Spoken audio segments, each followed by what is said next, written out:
about 6 seconds. Back is Robbie Gordon, and he's going to the front.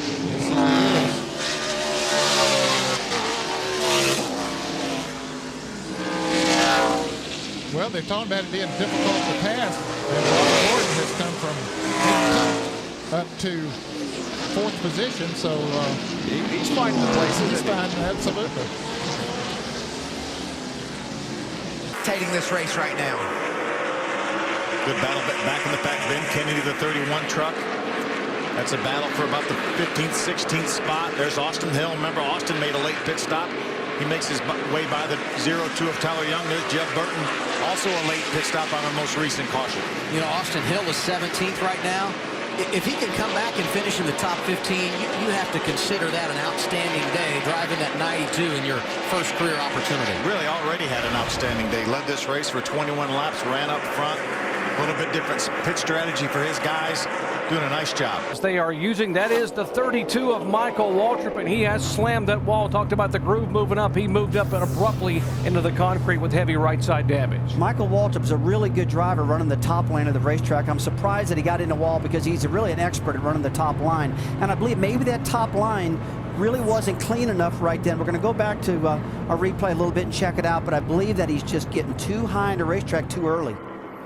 Michael was one of the quickest cars in the only practice session yesterday. He was 11th overall, making again his first NASCAR Busch Series start of the year. He is a series veteran here, carrying our onboard camera with the Camping World Toyota.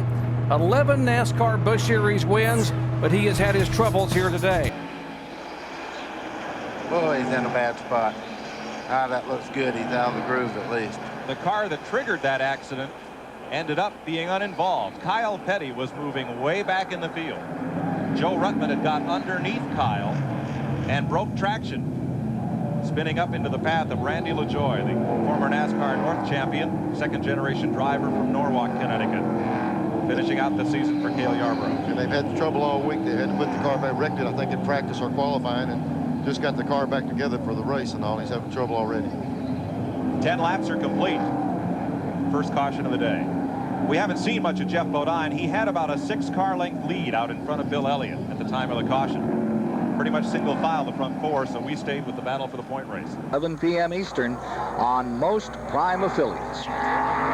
For the moment on the speedway is Joe Nemechek taking over for the Morgan McClure ride here. Norm Benning just took a run. 158, that's the slowest time that's been recorded. 30 cars thus far on the track. Let's see what the man who currently is third in Grand National standings, taking a step up into Winston Cup racing, is going to do. A car that is always strong. You know, when we talked to Joe about what he planned to do, if he's going to run this car more, he's got several options. They were looking at running their own Winston Cup team. He's had offers for some of the top teams, and he really doesn't want to run but 2 Winston Cup races the remainder of this season. Brian Vickers left Darlington 20th in points, 160 behind 12th place, which would have made the chase. Earlier this week, he went up to make an appearance in Washington, D.C., complained of not feeling well, and was taken to the hospital where doctors discovered blood clots in his leg and near his lung. So to relieve that condition, they are treating it. Vickers hospitalized, and the decision had to be made by Jay Fry and the Red Bull team to put someone in the car. They chose Casey Mears, who was going to be here for Tommy Baldwin. And so Mears in the car. Brian, hope you're watching, and wish you a really speedy recovery. Yeah, normally they give you a drug called Coumadin, and it will thin the blood and help get rid of the blood clots. But you can't race because if you happen to have an accident of any kind, you can have a serious internal bleeding. So they should be able to get that under control in a few days, hopefully. Well, right now, as of today, Jay held a press conference earlier. It is not known when Brian will be able to return to the racetrack or if he'll be able to compete either weekend at Charlotte. They're kind of watching the situation as it progresses. Well, I certainly know he would hate to miss the Sprint All-Star race, but the good news is that's not a points event next weekend. Yeah, I think that other than Rusty will be right up there with him, I believe. Rusty's got I saw over here the other night, Rusty's got a fast car just like Brian does. They got some real steam under the hood in those Penske cars right now. Bobby Hamilton Jr. on the racetrack. Newman lacks, I think, 2 courses from his engineering degree at Purdue. He would be the second college graduate engineer in Winston Cup racing. The first, Alan Kulwicki, the 92 Winston Cup champ, who along with Mike Ditka will be inducted into the Polish American Athletes Hall of Fame next month in Detroit. First lap for Hamilton's a good one, 13th, 29.539. I talked to his guys today. This was not the car they intended on running the World 600 with, but it ran so well the other night for Bobby Hamilton Jr. Plus, they said, Larry, the swap over from Joe to Bobby is a big deal with the seat and all, and they felt like this is a car that Bobby run good with the other night. The fewer unknowns to a rookie driver, the better off you'll be. And he is 13th fastest. Top 10 somewhere. We just last night primarily focused on race trim because, quite frankly, we weren't as good as we needed to be. So I feel like we made some changes today that'll get it to where it'll race good tonight. I just didn't know exactly how it was going to qualify.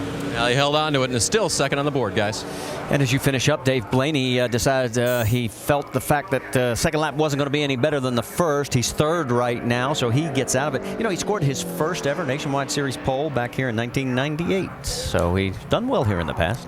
That's one of the 5 cars that Todd Braun's team has brought here to the racetrack, and it was bottoming out quite a bit. You saw a lot of sparks getting down in the corner. Ran a great lap. He's third fastest overall, but I guess he bottomed out too hard on that last lap getting into 3. I think that's exactly what. I'm looking at the 8 cars that are left, and it's going to be close for Curtis. Scott Lagasse Jr., the next one out. And yes, you're saying, wait a minute, that looks like the car that won last week at St. Louis. Well, it's not the exact same chassis, but Reed Sorensen was behind the wheel of the 41 last week when it came across the stripe first. And Reed finally got to taste Busch beer, and Victor Lane, he turned 21.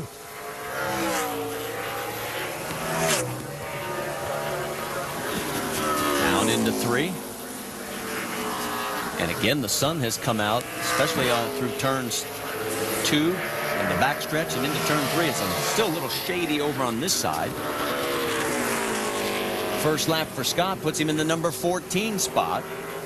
I think we're going to see the sun make a bigger difference over at the Brickyard than what we see here.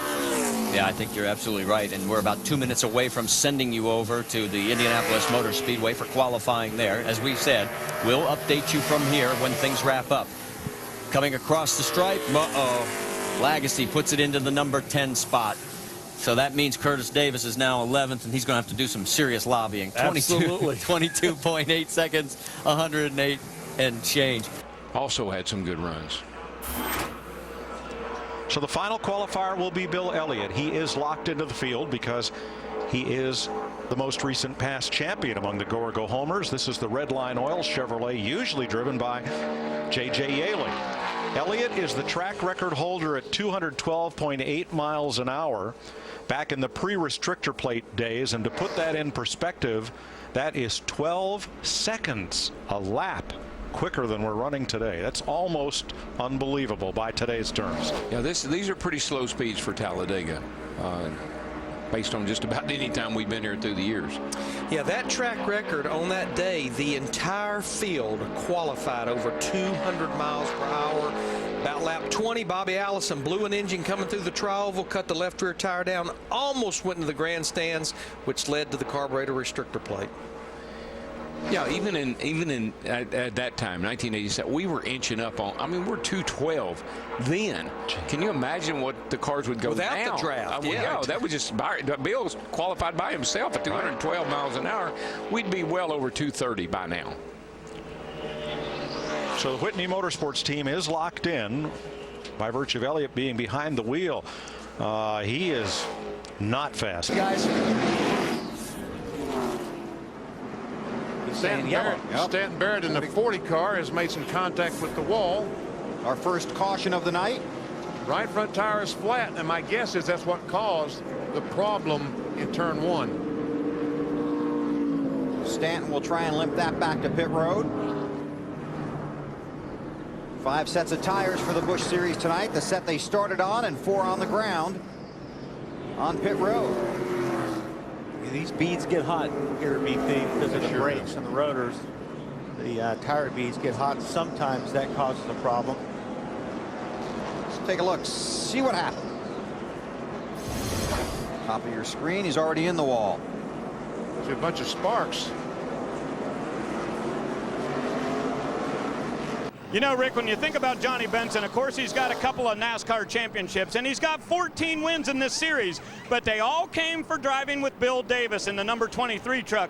Tonight, he has a shot to get a victory for Kyle Busch, but when you look at the 18, most people remember that number belonging to Bobby Hamilton Racing. You see all the drivers who have won races in truck number 18. A good list there, including Kyle Busch, but tonight, Johnny Benson would like to add his name to that exclusive list. And as we heard earlier in the setup show, Johnny Benson running for Kyle Busch Motorsports here. Right, buddy. While we're talking about the 52 car, Bernie Irvin's coming down pit road there. We see him coming to the right side of the shot. He's coming in. If these guys are running out of tires now, my man says it's going to be tough to go the full race when you use them up this quick. No, they're going under the hood. They were not ready for Irvin, and we're not looking to put tires on it. You know, strange. It's such a cool day here at Hickory. A little surprising that so many underhood problems. Kenny Wallace trying to get by the 3 car of Hornaday, and he does. And here comes Ward Burton, that Gould's car going by. These guys are back in 7th, 8th. Hornaday is now 9th. And Jimmy Johnson still hanging on in that Alltel car. This good run by the rookie here this afternoon. Might mention, if you just joined us, that is Ward Burton driving for Mike McLaughlin. Mike had gone home. Mike's father, Tom, passed away last night in Waterloo, New York. And certainly we send along our best regards and our deepest sympathies and prayers to the McLaughlin family in this, their time of sorrow. Mike is not in the car this weekend. Ward has stepped in to drive the 48 machine here at Darlington.